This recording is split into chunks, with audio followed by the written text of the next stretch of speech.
প্রণীত করছে। ক্রীড়াক্ষেত্রে তার এই অবদানের জন্য তাকে সম্মাননা পত্র প্রদান করা হবে।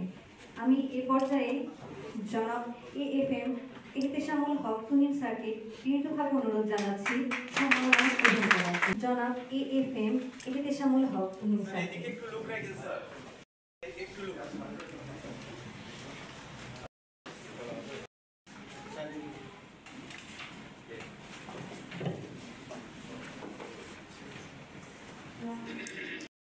করে তুলেছি।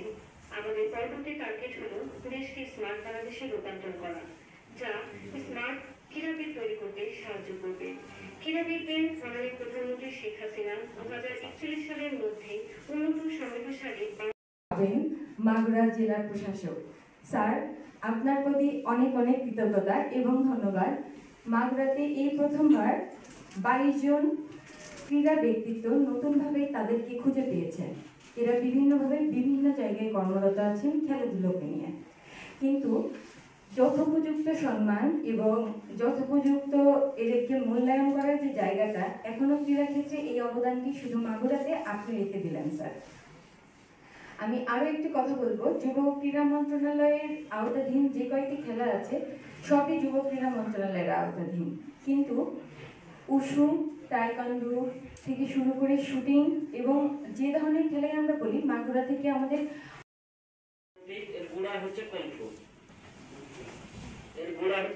কমফুতে অনেক ধরনের আর্ট স্টাইল বা অনেক ধরনের ইভেন্ট আছে, সেইখান থেকে বাছাই করে একটা উশু চাইনিজ মার্শাল আর্ট বলে স্বীকৃতি দেওয়া হয়। এই চাইনিজ মার্শাল আর্টটা হচ্ছে একটা টাইম আমি যখন 1997 সাল থেকে যখন উশু শুরু করি তখন এই উশুটা আসলে এরকম জনপ্রিয় ছিল না। আর এই কমফু বললেই যে আসলে ওই প্রশাসনিক নিষেধ ছিল যে আসলে মার্শাল আর্ট এই কমফু করা যাবে না।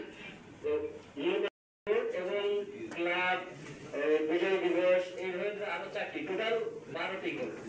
তো স্যার আসলে আপনি উশু বিষয়ে জানতে চেয়েছেন যে আসলে উশুটা আসলে কি ধরেন বা কিভাবে কি হয়। তো উশু তো হচ্ছে আমরা বুঝতে পেরেছি, এখন আপনি ব্যাপারটা কেমন লাগছে? আসলে আমার এটা আসলে স্বপ্নের মতো মনে হচ্ছে স্যার। আমার মনে হচ্ছে যে আসলে আমি আমার জীবনের লাইফের সবচেয়ে বড় একটা অ্যাচিভমেন্ট বা বড় একটা সংবর্ধনা পাচ্ছি। আমি সাংবাদিকদের বিষয়টা এটা টেকনিক একটু ডিফারেন্ট, যার কারণে এটা অলিম্পিক অ্যাফিলিয়েটেড। অলিম্পিকে তাইকোয়ান্ডো খেলা হয়, কুংফু বা উশু অলিম্পিকে খেলা হয় না। তো আমরা এটাকে ধরেছি। তো এই জন্য আমরা বিভিন্ন স্কুল কলেজগুলোতে, বিশেষ করে ক্যান্টনমেন্ট স্কুল কলেজগুলোতে সবগুলোতে এই তাইকোয়ান্ডো শেখানো হয়। সেই সাথে